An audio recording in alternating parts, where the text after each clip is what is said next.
The Red Sox re-signed the only impending free agent of the offseason while watching another one walk off to another team. You are Locked On Red Sox, your daily Boston Red Sox podcast. Part of the Locked On Podcast Network, your team every day.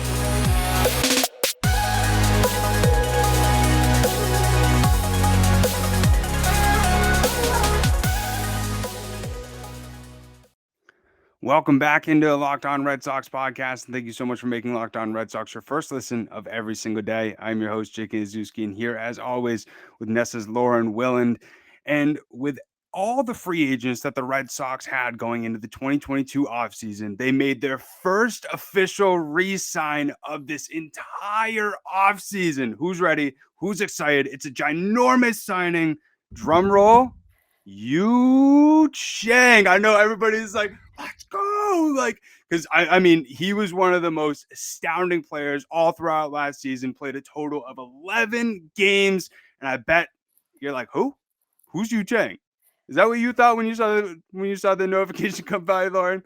I was like, World Series back on. Let's go. But I mean, it was just, what else do they have? Like, who else is out there? I mean, they need the depth. They need this, and good for Yu Chang. I mean, good for him. Good for the Red Sox. It's good for everyone all around, I suppose.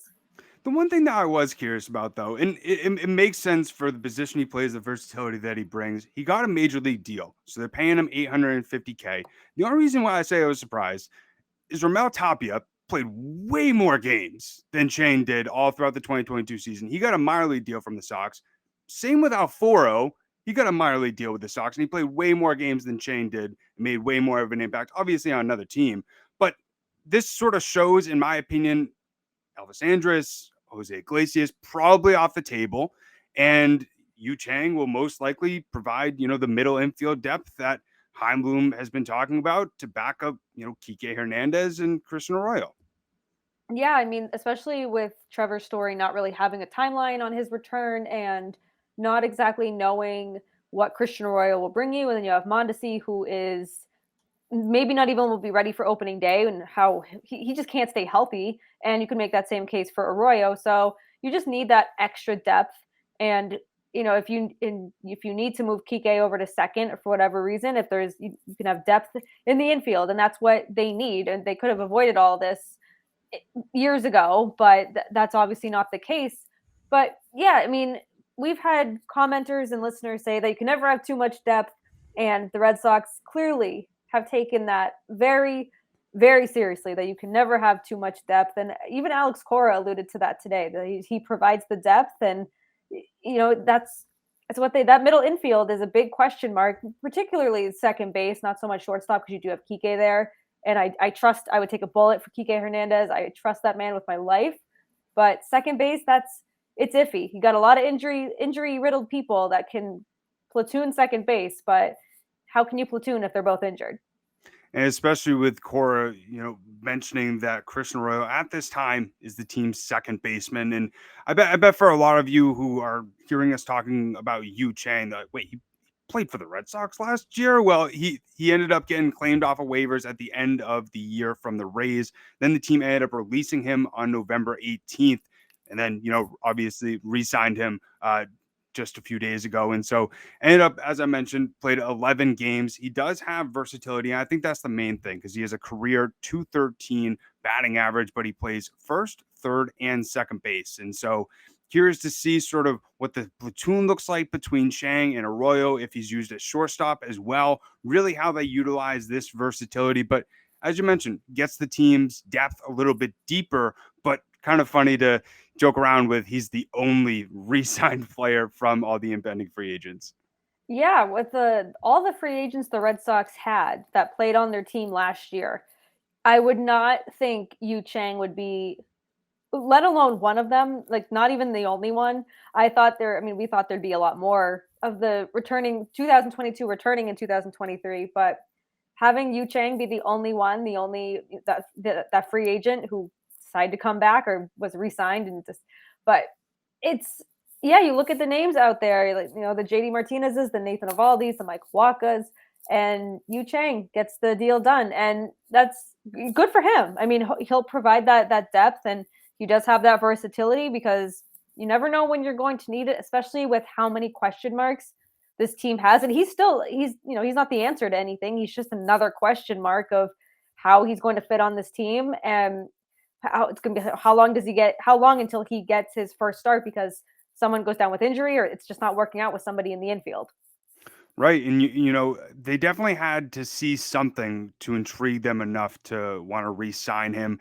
And, people might be thinking, well, they re signed Kiki Hernandez. That was at the end of last season. Doesn't really count, in my opinion, in terms of the offseason. There was re signings in terms of like agreeing to arbitration. But at the same time, surprised, you brought up Wacha. Surprised he wasn't one of those guys that the team ended up re signing. He ended up recently signing with the San Diego Padres with a very extensive incentive structure of the entire contract. Kind of weird. So he'll get $3.5 million in terms of a signing bonus, $4 million in terms of salary in 2023.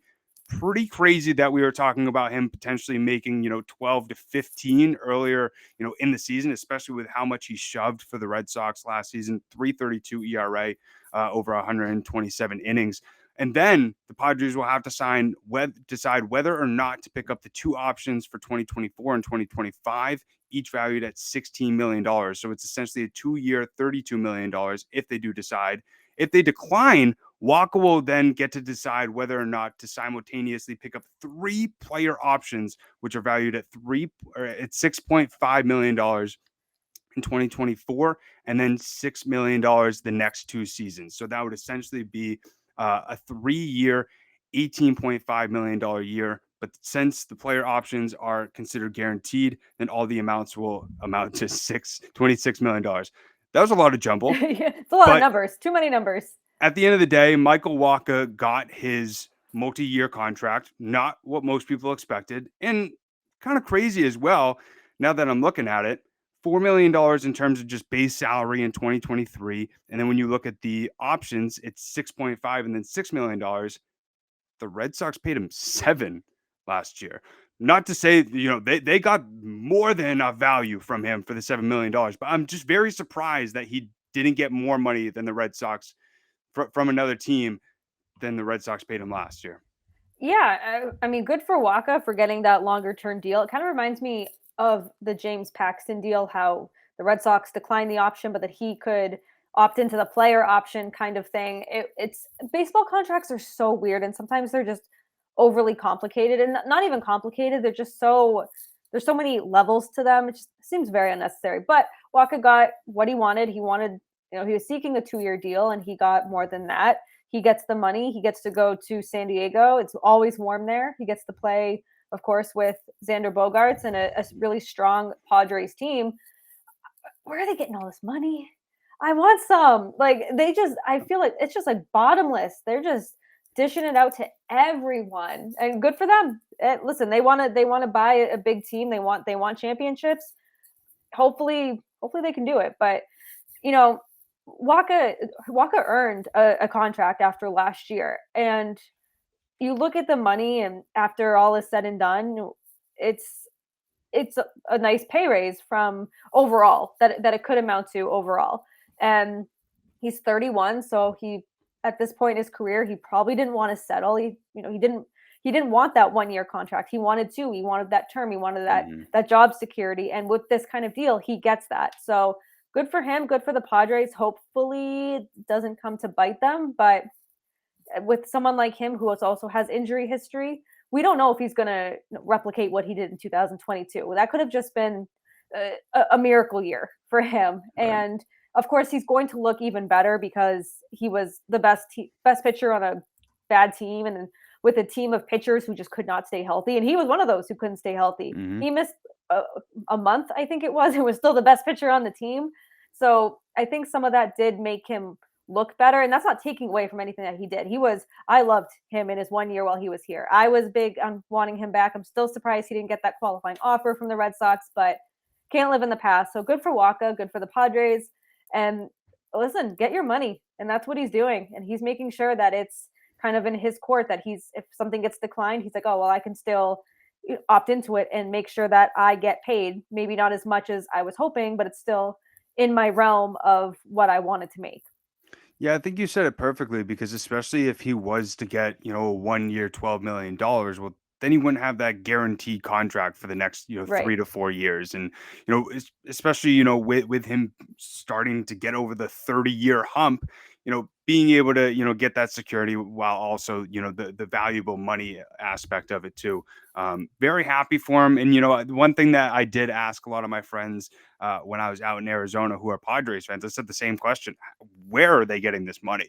And it was interesting to sort of hear them speak about after 2015 with the new owners. They want to win, and the only thing that I said is, it's going to be fun to watch 40-year-old Xander Bogaerts, 38-year-old Fernando Tatis, 40-year-old Yu Darvish, and they just looked at me with a smirk and said, when we get the ring, doesn't matter at all. And I agree with that. But at the same You time, got to get it it will. though. Yeah, you got to get it though. That's the big aspect. But we spoke about a potential shortstop depth piece for the Red Sox and Yu Chang, but now we're going to be speaking about another potential shortstop depth piece in our second segment. But before we do that, Lauren just wants to tell you about Built Bar. You know how much I love Built Bar by now, and we're midway through February, maybe even past the midway point of February. So the New Year's resolutions, either you are all in on them, or maybe you're struggling, and maybe you've just completely thrown them out the window. I've done a little bit of everything when it comes to mine, but what I haven't compromised is eating healthy, and I can stay on track thanks to Built Bar. They're very good for you. They don't taste like the cardboard kind of protein bars that are out there. And maybe you're wondering, how do they do it? How do they make it taste like a candy bar? It's because they're covered in 100% real chocolate. Every flavor, even the Built Puffs, are covered in 100% real chocolate, 130 calories. The macros are great. They fit your lifestyle. And we've talked for years now about going to built.com and order your box and wait for it to show up at your door. It's 2023. Even with Amazon Prime, we want instant results. So just head on over to Walmart. They carry Built Bars now. Head on over right to the pharmacy section. They sell the 4-bar box. They have flavors for everyone. There's coconut coconut brownie, or coconut almond, something coconut and almond. It's good, whatever it is. It's very good. There's brownie batter, there's peanut butter, and there's my favorite, of course, cookies and cream.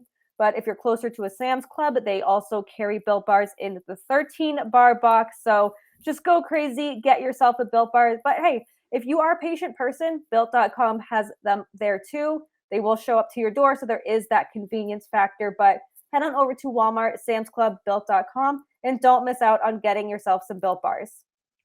So shortstop is the position that everybody's been talking about ever since Xander Bogaerts went to San Diego. And I think one person that is going to fix the position, that anytime he was placed at that position, everybody thought that they were either dreaming or we were, living on another planet.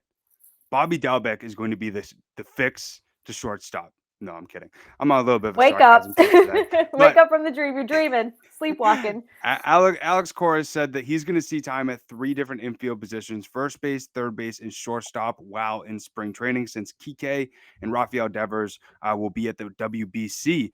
But very curious to see if we see ginormous Bobby Dalbec at shortstop once again in 2023.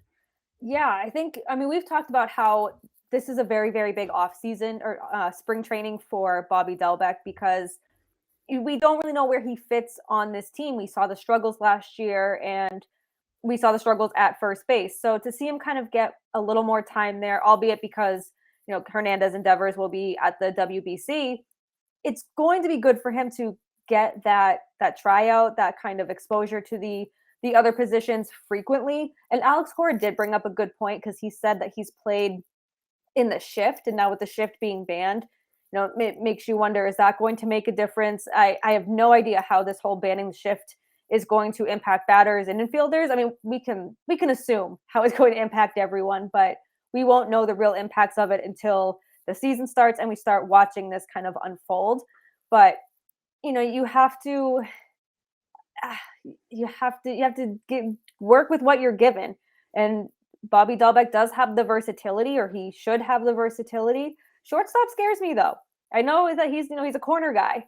Shortstop, that's a big position, and I don't think he's he's not going to be there full time, especially in the regular season, unless he just absolutely blows everyone out of the water. I don't see that happening, but this is a really big opportunity for Dalbec to show that he's got some versatility, that maybe he does deserve a spot on the 40-man roster, or up that trade value and get him out of here and give him a fresh start. You're not going to get a massive haul for him, but get something valuable for him. So it's big for him for a number of reasons. And I never want to see anyone fail. I obviously hope he does well. It's just hard to have faith in him when we saw what he can do in 2021, when he became this second half monster in 2021 and just couldn't stop hitting bombs, and just complete 180 in 2022. Defensively, offensively, just could not figure it out.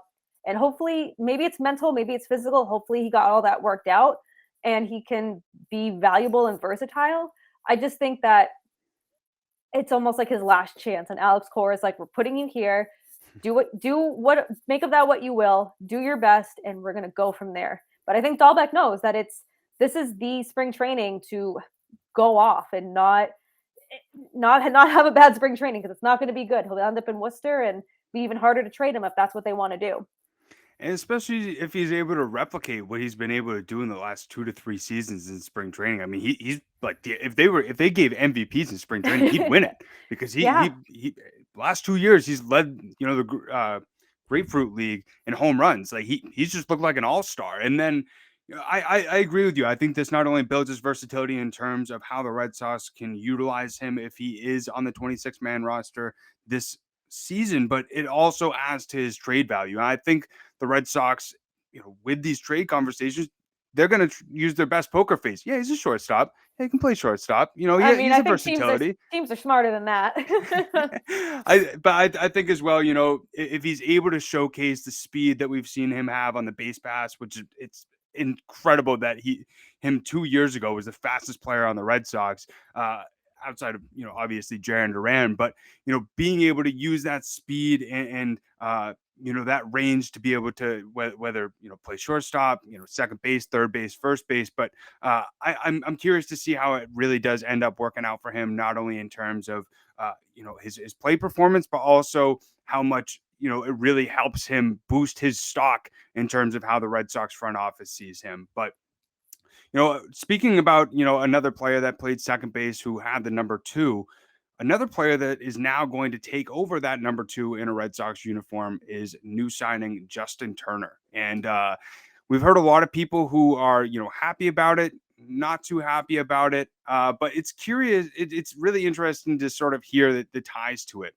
He actually was born at 222, which is why he likes the number so much. His dad and cousin also wore 2, and Turner himself has worn the number 2 since he was 4 years old. And when talking about it, he said, I know obviously there's some history there with Bogey and Remy, and I've read a little bit on social media. I'm excited, hopefully, to make Remy proud of what I do and what I accomplish. I know that a lot of guys have worn 2 before me, and it's a big deal. I don't take it lightly, and I want to make them proud. And for myself, I have a number 2 jersey without, a name on the back. So, it was Jacoby Ellsbury, 10 years ago. Then it was Xander Bogaerts, and now it's Justin Turner. But how do you feel about Lauren? It's a freaking number. I don't care. Like the people that were just like losing their minds, like Bogaerts walked away from the Red Sox. Yes, the Red Sox 100% should have never let it get to that point. Bogaerts still left. He left for more term and more money. Good for him. It's a number.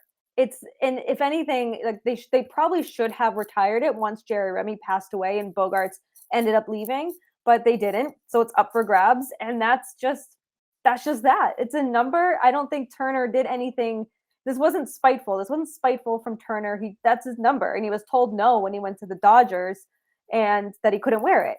And so now that he has the opportunity to wear his favorite number, it's good for him. It's a number. I wore the same number except for one season when I played softball, and I was like, whatever, like it stunk, but like that number means something to much more to the person than it does to you and me. So it's just watching Twitter just lose their minds today over a number was something I was not prepared for. Like we are chronically online because of our jobs. Like we have to be online. So we see this probably more than, the average person. And I'm very, very jealous. It's a number. Someone else is going to wear number 2 after Justin Turner. Someone's going to wear number 2 after that. We got over Trot Nixon and number 7 when it went to Drew. We can do this too. I promise. It's a number. It's not going to impact your day-to-day life. I promise. So for me, when this first came out, that it was a possibility. A few weeks ago, I think it might have been a month ago or so. When I first saw it, I was like, all right, it's too soon. It's the Xander wound. He Xander wound was away. still open. But, after, now that I just thought give me 2. Like, I didn't know that he was born at 222. He's worn it since he was 4 years old. His dad and cousin wore it. Like, now that has ties, now I get it. You know what I mean? Now it makes sense. Now it's not just give me a number. Here's 2. You know what I'm saying? And at the same time, I understand the Bogaerts thing, the Remy thing. But at the end of the day, I don't even know if Bogaerts' number is really even going to get retired. I mean, he's going to spend more time with the Padres than he did with the Red Sox. No, won't fall into the rules with Red Sox retiring numbers. And I feel like this is across a lot of sports teams. Stop retiring numbers just to retire them. I mean, look at the Bruins. Like, holy Moses, they're going to run out of numbers before they hit like season 110. They're hitting season 100 next year.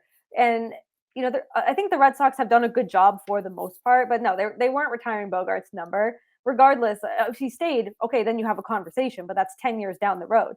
No, they were not retiring number 2 for Xander Bogaerts. I'm sorry. They just were not going to do that.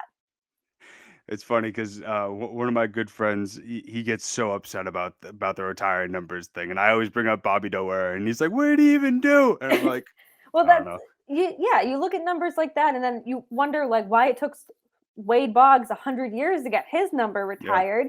Yeah. And it's just so weird. Like their reasoning and their justification for either waiting, retiring numbers, whatever. But I mean, Xander Bogaerts, yes, he had a great resume while he was here. And if he stayed here, he probably would have gotten that number retired, 99% sure. But he's not. He's not going to get it retired. And that's just unfortunate. Like Pedro Martinez has his number retired and he didn't finish his career with the Red Sox. And that's okay for everything he did. But he didn't have a long career after he left. Right. And I don't think, Xander Bogaerts obviously is going to have a very long career, hopefully have a very long career. It's just, and I understand it. Red Sox fans get very attached to players. I've done it. We've all done it. But it's a number. It's a number. It's one number, sometimes 2 numbers, but this one is 1 number. I actually put out a tweet of like what player deserves to get their retired or number retired for the Red Sox. People kept on bringing up Dwight Evans. I can't believe that his number's not retired yet. Now my pick. People want to get worked up over their numbers. Yeah, Dwight Evans. My pick. It's a soft spot. It's Dustin Pedroia just because I love him. But I get his end of his career with the Red Sox. When you look at the numbers, aren't anything spectacular. Maybe it's the soft spot for me because he has such a big impact for me growing up in my childhood and everything like that. I bet a lot of people can connect with that. But also at the same time, the numbers and the accolades have to back up why you're retiring somebody's number as well. But I agree with you. It's just a number. And we're going to look into a little bit more of, what Twitter thought as well in our last and final segment. And also end this episode a little bit with a mental health minute. But before we do that, I just want to take a second to talk to you about FanDuel. The midway point of the NBA season is here, and now is the perfect time to download FanDuel, America's #1 sportsbook, because new customers get a no-sweat first bet up to $1,000. That's bonus bets back if your first bet does not win. Just download the FanDuel Sportsbook app. It's safe, secure, and super easy to use. Then you can bet on everything from the money line to point scores and threes drained. If you want to look into some bets that you can look at, the NBA trade deadline just passed by. Kevin Durant just got introduced for the Phoenix Suns. He could really booster that lineup. Curious to see how Kyrie does in Dallas as well. Tons of things to bet on over at FanDuel. Plus, they even let you combine your bets for a chance at a bigger payout with same game parlay. So don't miss the chance to get your no sweat first bet to $1,000 in bonus bets when you go to FanDuel.com/lockedon. That's FanDuel.com/lockedon to learn more. Make every moment more with FanDuel, the official sports betting partner of the NBA. So Red Sox fans agreed with you. It's just a number. It was very interesting, looking through these different responses. some people immediately were like, why is this even a subject still? Like, why are we Yes. still talking about that? So, we got Ryan Liney. He said, really don't care. We got Dang, Ryan. PK Kelly, MLB, said, I still don't know why this matters at all. I sort Yep. of reiterated, I said, it's only a number, but I think people are just sensitive because it's so soon. It's a direct reminder of bogey. And then, we got Sam ST3IN. He said, I don't care. And then we My got man. David Hendrickson. He said, absolutely okay with it, not looking to waste another heartbeat on the discussion. So we won't waste any more heartbeat Yeah, on the love those discussion answers. either as well. But I wanted to take a second to do a little bit of a mental health minute. For myself, I've been running left and right, just got back from Arizona. And the one thing that I really tried to do was give myself the necessary self-care time. And, a lot of times with myself, we've talked about this before. You can get in your head really easily that you have to do all these things and get frustrated with yourself. If you sleep in a little bit, you start to beat yourself up for being unproductive. But at the same time, like, being able to give yourself those breaks and also being able to spend time with family, spend time with friends, and really be able to enjoy yourself on a daily basis and not get super duper consumed with everyday life and everyday work or whatever. I think is super duper important. So just wanted to remind everybody of that. Yeah, and we know it's hard to, give yourself some you time, some grace, and to just kind of reset. We understand that our field of work is go go go, whether that's our full-time jobs, our freelance gigs, and everything in between. And it's still important to find those times. I talked about this a few episodes ago, how I've put non-negotiables in my day, and I don't necessarily set a time because I'm just not good because you never know what can happen. So I'm like, I'll just set, like, I'll give myself 1 hour to do this. I'll give myself a half hour to do that. And it's helped tremendously to just kind of de-stress. Usually I read or I go to the gym, and it's just something that I do not negotiate in my day. If I don't do it, and I'm like, no, I have to do it. Like, this is for me. It's going to help me. And I'm not even kidding. It's helped my sleep incredibly. And when you sleep better, Right. you feel better, look good, feel good. Mm-hmm. It's true. So I've been able to really start my days sooner, start my days more motivated and more rested, which is Right. very, very important. And it's hard to find that balance when you're go, go, go. We're both very on the go people, but when you just kind of try to put yourself first, it's okay to be selfish when it comes to you. Right. Just put yourself first and make those non-negotiables, because you have to do it to give your best version of you. And especially with the cold weather, I've noticed myself, I see your stories all the time, like on the treadmill at the gym. And, for myself, like being able to get outside, being able to go on a hike or something like that, especially with the cold weather, there's times where I'm like, no, it's too cold. I don't really need to do that. But, I just bundle up, way too much. The And views are worth it too. exactly. And especially if you're able to go on a nice hike, just decompress, whether it's putting some music on, some a podcast, whether you're listening to us right now, really appreciate it. But something like that, that's really helpful for myself, especially because a lot of my work is remote, and so being able to just take that break and give myself that time, as you mentioned, give yourself 1 hour of non-negotiables, I think is super duper important. Yeah, and like I said, it's helped a lot in my daily routines, my work life, my home life. Like, I'm just ready to tackle each day. And I'm not like that every day. This morning I woke up and I was like, I'm not going to the gym. I'm sleeping until my alarm goes off. I'll go to the gym later. But that's my non-negotiable, is that I'm going to go to the gym, going to get my workout in and get my walk in, and you'll see my story on the treadmill and of my legs just moving. But it helps, because if I don't take it, like that 1 hour or whatever, I almost feel guilty. And the next day I'm like, oh, I just should have done it. It's 1 hour of my day. I can do it. So go out there, if you're listening to this right now, give yourself a little bit of grace, give yourself a little bit of time to just have some self-care, breathe, and Scream. You can scream too. Love scream. screaming. Exactly. Scream a little bit. Get super duper excited about the Red Sox season coming up, because I know we are, seeing all the tweets, all the videos and everything like that on Twitter and Instagram. It's getting me super excited, feeling like I'm back in the baseball mood, the baseball mindset. But if you have not yet, make sure to subscribe on YouTube or whatever audio platform that you listen to. We're back to 5 days a week. And so if you want to get ready and excited and knowledgeable ahead of the Red Sox season, make sure to subscribe to Locked On Red Sox. And we want to thank you so much, as always, for making Locked On Red Sox your first listen of every single day. Make your second listen Locked On MLB Prospects. Host Lindsey Crosby is a prospect encyclopedia, and he's going deep on the MLB stars of tomorrow. It's free and available wherever you get your podcasts. Also, make sure to follow Locked On Red Sox on Twitter. It's LO_Red Sox. Before every episode, we usually post sort of what we're going to be talking about, ask for your guys' opinions. So make sure to follow us over there to get notified whenever we make a tweet. Also follow myself, it's at Jake Iggy, and also Lauren, it's la 3 laws, Lauren with 4 R's.